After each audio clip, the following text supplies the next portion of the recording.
Saya Lestari Sartika Utarbutar, NPM 1801010293, grup PGA 6, tanggal pengerjaan yaitu 5 Februari 2021, dan dosen Ibu Pasaribu, SPD, NPD. Di sini saya akan menjawab kuis 10 pertanyaan, yaitu yang pertama, alasan mendasar untuk kelas 1 sampai kelas 3 SD pembelajaran tematik, yaitu yang pertama perkembangan psikologi anak, yang kedua pembelajaran bermakna, di mana yang kedua ini yaitu pembelajaran dilaksanakan berdasarkan pendekatan tematik. Alasan mendasar untuk kelas 3 sampai kelas 6 SD tematik yaitu pembelajaran dilaksanakan melalui pendekatan mata pelajaran.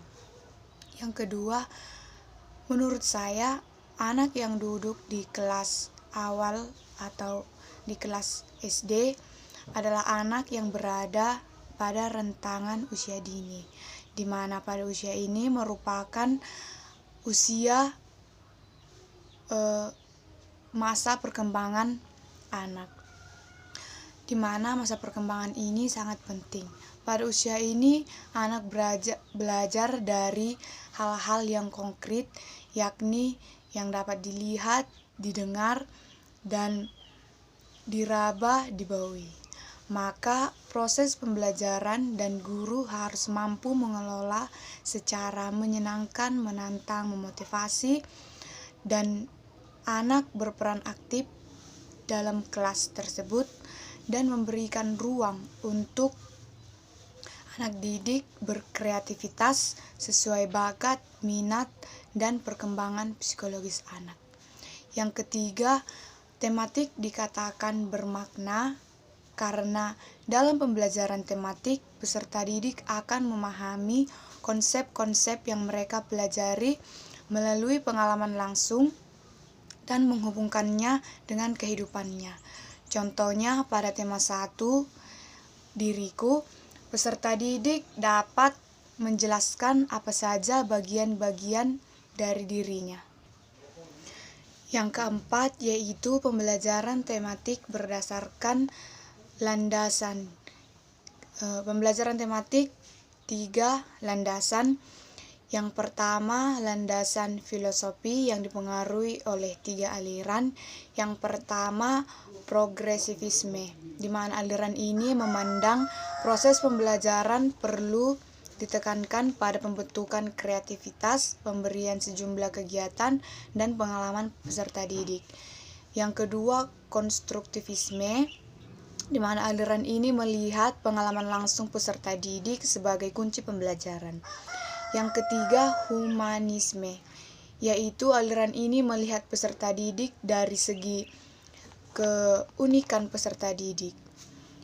Yang kedua, berdasarkan psikologis, yaitu pembelajaran tematik yang diberikan kepada peserta didik diharapkan adanya perubahan sikap atau tingkah laku peserta didik maupun kedewasaan peserta didik, yaitu baik fisik, mental, intelektual, moral maupun sosial, sehingga isi atau materi diharapkan harus mampu disesuaikan. Yang ketiga, berdasarkan yuridis. Pembelajaran tematik berkaitan dengan kebijakan atau peraturan yang mendukung pelaksanaan pembelajaran tematik di sekolah dasar. Yang kelima, implikasi tematik yang pertama pada guru, yaitu pembelajaran tematik memerlukan guru yang kreatif untuk melakukan perencanaan dan pelaksanaan pembelajaran. Yang kedua, untuk siswa, di mana peserta didik harus mampu bekerja sama secara individual, berpasangan, berkelompok, di mana pembelajaran yang diberikan harus sesuai dengan yang telah direncanakan oleh guru. Yang ketiga yaitu metode. Pembelajaran tematik harus disesuaikan dengan karakteristik pembelajaran tematik sehingga memerlukan variasi yang banyak, yaitu menggunakan multimetode. Yang keempat yaitu sarana dan prasarana. Pembelajaran tematik menekankan siswa secara individual, kelompok untuk mencari, menggali, menemukan konsep, di mana dari hal inilah memerlukan sarana dan prasarana. Yang kelima, sumber belajar. Pembelajaran memanfaatkan berbagai sumber belajar yang tersedia di lingkungan sekitar. Yang keenam, pengaturan ruang, di mana pengaturan ruang dilakukan untuk menciptakan suasana belajar yang menyenangkan. Yang ketujuh, media. Media pembelajaran harus bervariasi sehingga membantu siswa dalam memahami konsep-konsep.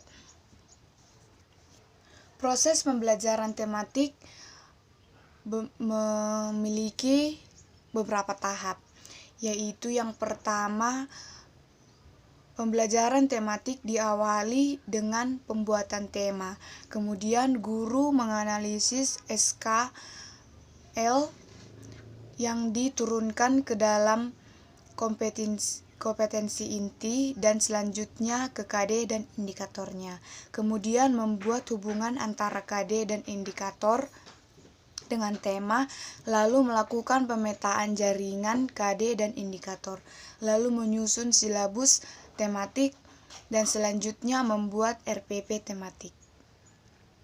Nomor 7, saya mendesain pembelajaran tematik, yaitu tema diri sendiri, isi materi. Yang pertama menyebutkan nama, yang kedua menyebutkan anggota tubuh, yang ketiga jenis kelamin, yang keempat warna kesukaan, yang kelima makanan kesukaan, yang keenam benda kesukaan, dan yang ketujuh alamat rumah. Yang kedelapan, permasalahan yang terjadi dalam pembelajaran tematik. Yang pertama yaitu keterbatasan guru dalam pengetahuan dan kemampuan dalam mengajarkan kepada peserta didik sesuai tema. Yang kedua, keterbatasan pengetahuan guru mengenai pembelajaran penerapan model dalam pembelajaran tematik. Yang ketiga yaitu bahan ajar yang tersedia masih menggunakan pendekatan mata pelajaran sehingga menyulitkan guru memadukan materi sesuai tema. Yang keempat, sarana dan prasarana yang masih kurang mendukung. Yang kelima, jadwal yang menggunakan mata pelajaran menyulitkan guru untuk memadukan berbagai mata pelajaran sesuai waktu. Yang kesembilan, pembelajaran tematik adalah pembelajaran yang dilaksanakan dengan prinsip pembelajaran yang terpadu, menggunakan topik atau tema, di mana tema berfungsi sebagai pemersatu muatan mata pelajaran dan berkaitan dengan kehidupan sehari-hari peserta didik. Tematik memiliki 3 landasan. Yang pertama landasan filosofis, yang kedua landasan psikologis, yang ketiga landasan yuridis. Nomor 10, konsep pembelajaran tematik.